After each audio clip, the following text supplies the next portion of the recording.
and outsmart your competitors. We love that. Hi, Jason. Welcome to the show. Hi, thanks very much for having me. Well, okay, so for our viewers and listeners who are waiting for their copies of your book to arrive, give us a big picture overview. What's the story? Yeah, sure. So my co-authors and I have been working consulting for a long time, as you mentioned. And what we noticed was that there's a lot of headwinds as it comes to driving profitable growth sustainably. So a number of headwinds in terms of economic conditions, demographic shifts, technology, and of course disruption in most industries, right? Yes. Huge disruption in retail or in financial services or across multiple industries.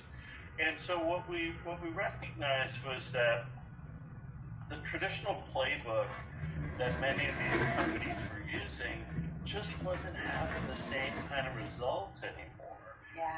And so what we tried to do was look at the sort of tried and true approaches to driving growth, but turbocharge them with digital capabilities and with big data analytics, and in some cases get to a new way of replacing some of those tried and true approaches altogether.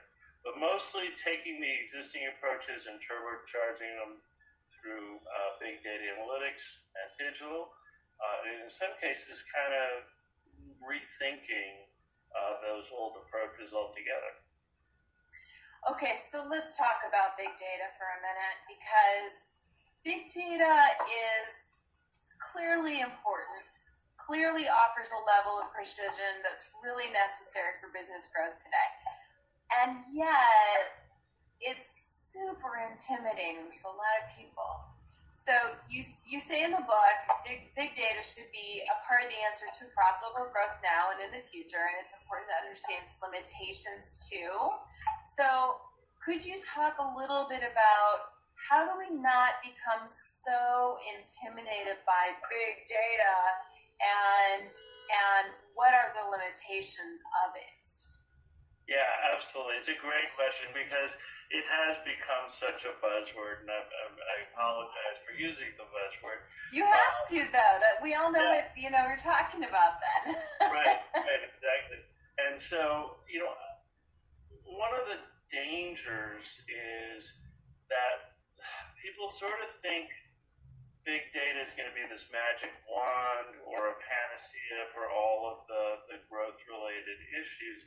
It does not replace your critical thinking and your problem solving. So what we found to be incredibly useful is to think through the frameworks and approaches. This is what we try to give people. We try to give people the whole gamut from, paper and pencil thought exercises all the way to big data analytics. Yeah. But if you start with those kind of paper and pencil thinking through and creating the framework, now you can leverage big data to the extent that you can to test those hypotheses that you've created.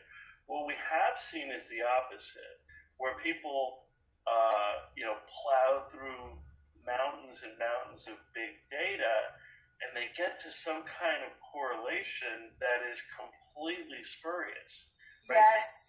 They're seeing causality, but in fact they're not. And so they go down a rabbit hole of chasing something that's completely erroneous.